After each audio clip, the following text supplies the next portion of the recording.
Hi everyone, welcome to my page and to my beautiful blog. আজ দুষ্টপুরার বাবার duty ছিল সকাল 4:30 থেকে 4:30 দিকে তো আর ভোরের আলো ফোটে না। দুষ্টপুরার বাবা যাওয়ার পর বাইরের গেটটা তো খোলা থাকে, যার জন্য দুষ্টপুরার বাবা বলতেছে এত রাত্রে চলে যাব, বাসায় খড়ি আছে, তারপরে এটা ওটা তো বাইরে থাকে, তাহলে তুমিও উঠো, বাইরের গেটটা বন্ধ করে দিয়ে এসে তারপর নয় ঘুমাও। যার জন্য কিন্তু দুষ্টপুরার বাবার সঙ্গে উঠলাম। উঠার পর গেট বন্ধ করে দিয়ে এসে যখন আমি ঘুমাই, তার কিছুটা আগ মুহূর্ত পর্যন্ত ফোন নিয়ে কিছুটা টিপাটিপি করি। ভোর যখন 5:30টার মতো বাজে তখন গিয়ে ঘুমাই। ঘুমের মাঝখান থেকে উঠার পর যখন আবার এরকম ঘুমাতে যাই, দেখা যায় যে সকালবেলা আমার ঘুম থেকে উঠতে এমনিতেই লেট হয়ে যায়। তার মাঝে তো আরো ফোন চাপাচাপি করে ঘুমিয়েছি, আরো তো লেট হলো। 7:30টার দিকে ঘুম থেকে উঠি, তার মাঝে কারেন্ট ছিল না, তুলা জল দিয়ে সব কাজকর্ম শেষ করলাম। এর মাঝখানে আবার কারেন্ট চলে আসে। আর দুষ্টপুরা কিন্তু আমি ঘুম থেকে উঠারও অনেকটা সময় পর ঘুম থেকে উঠলো, যার জন্য কিন্তু আমাদের কাজগুলো করতে আরো তাড়াতাড়ি হয়ে গেছে। এখন একটুখানি চাল আর ডাল নিয়েছি, দুষ্টপুরার জন্য ভাত রান্না করব। চাল আর ডালটা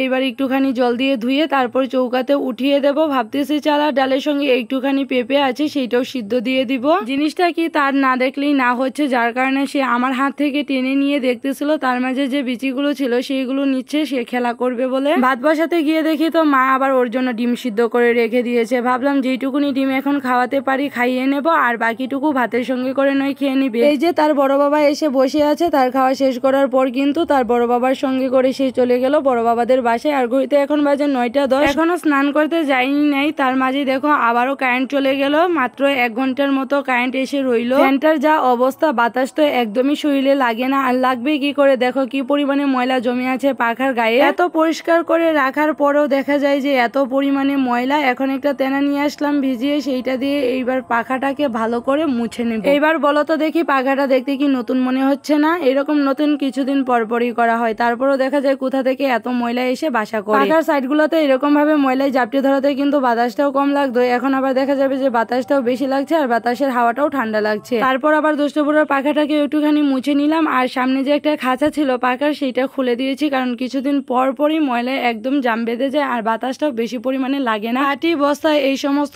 এইখানে বিছানোর কারণে আবার কেউ ভেবে বসো না যে বাসায় কীর্তন হচ্ছে। এইগুলো বিছিয়েছি কাপড় রোদ্রে দেওয়ার জন্য। এই দেখো না, আমার শোকেস একদমই ফাঁকা করে দিয়েছি। আলমারির ভিতরে আর একটা কাপড়ও নাই, যতগুলো কাপড় ছিল সব কয়টাকেই বের করে রোদ্রে দিয়ে নিলাম, কারণ ভাদ্র মাসে কাপড় রোদ্রে দিতে হয়। ভাদ্র মাসে রৌদ্র পেলে কাপড় নাকি নষ্ট হয় না, যার কারণে ভাদ্র মাসে কাপড়ে রৌদ্র দিতে হয়। ছোটবেলা মাকেও দেখেছি কাপড় ভাদ্র মাসে রৌদ্র দিতে, আর মা যত ট্রাঙের কাপড় ছিল, তারপর ধরো আলমারির কাপড় ছিল, সব বের করে নিত। মা যখন ট্রাং খুলে রৌদ্রে দিত, ট্রাঙের ভিতর থেকে কিন্তু আমাদের ছোটবেলার যত জামা কাপড় ছিল সব কয়টা বেরিয়ে আসতো। আর তার দেখার পর তো মাকে কত প্রশ্ন করতাম যে মা এটা কার, ওইটা কার, এরকম প্রশ্ন করতে করতে দেখা যাইতো যে রৌদ্রের কাপড়গুলো দেওয়া হয়ে যেত। আর এদিক দিয়ে কাপড় যখন নিয়ে আসতাম রৌদ্র থেকে, তখন কিন্তু মা ছোট ছোট বুচকা বেঁধে দিত। এদিকটা একটু খেয়াল করো, আমাদের আম গাছটা যে কেটে ফেলতেছে। একটা আম গাছেই ছিল, যাও 1 বছর পর পর দেখা যেত যে কয়েকটা করে কাঁচা আমটাম গাছের খাওয়া যেত, সামনে বছর থেকে আর খাওয়া যাবে না। আধা ঘন্টার মতো এই কাপড়গুলোতে রৌদ্রে দেওয়ার পর কিন্তু ঘরে নিয়ে আসলাম। এখানে মার কাপড়ও আছে, আবার আমার কাপড়ও আছে। সব কয়টা কাপড় একবারে রৌদ্রে না দিয়ে বারবার করে কিছু কিছু কাপড় এনে কিন্তু রৌদ্রে দিচ্ছি। এইবার কিন্তু ওই কাপড় ঘরে রাখার পর আবারও কিছু কাপড় এনে রৌদ্রে দিয়ে নিলাম। এগুলো গোছাতে গোছাতে অনেকটা টাইম লেগে যাবে, যার কারণে ভাবলাম এইগুলোর পর আর কোনো কাপড় দেব না, আবার অন্যদিন আরো কিছু কাপড় আছে সেইগুলোকে রৌদ্রে দিব। এইগুলো কাজও কিন্তু আলাদা সময় বের করে তারপর করতে হয়। এইগুলো কাজ এরকম না যে একটা কাজের ফাঁকে এই কাজটা করে নিলে। এইগুলো আজকে সকালবেলা করতে গিয়ে দেখা গেল যে আজকে সকালের নাস্তা কোনো রকম বানানোই হয় নাই। সকালবেলাতে আজকে রান্না বান্না নেই বলেই কিন্তু এই সমস্ত কাপড় আজকে রৌদ্রে দিয়ে নিলাম। আর প্রতিদিন একরকম সকালটা কিন্তু বোরিংই লাগে, যার জন্য মাঝে মাঝে একটু রান্না বান্না থেকে বিরতি পেলে দেখা যায় যে অনেকটাই স্বস্তির লাগে। দুপুরের রান্নারও তেমন কোনো ভেজাল নাই, কারণ দুপুর বেলাতে আমি আর দাদু খাবো। বাসার সবাই নিমন্ত্রণ ছিল, দাদু আর আমি যাব না, যার জন্য দাদু আর আমার জন্যই রান্না বান্না করবো, আর বাকি যারা আছে সবাই নিমন্ত্রণ খেতে চলে যাবে। কে বা কারা জানো না যে ভাদ্র মাসে কাপড় রৌদ্র দিতে হয়, অবশ্যই কমেন্ট করে জানাবে। কিন্তু আজকের মতো ব্লগটা এই পর্যন্তই, দেখা হচ্ছে নতুন আরেকটা ব্লগে। সেই পর্যন্ত সবাই ভালো থাকবে, টাটা।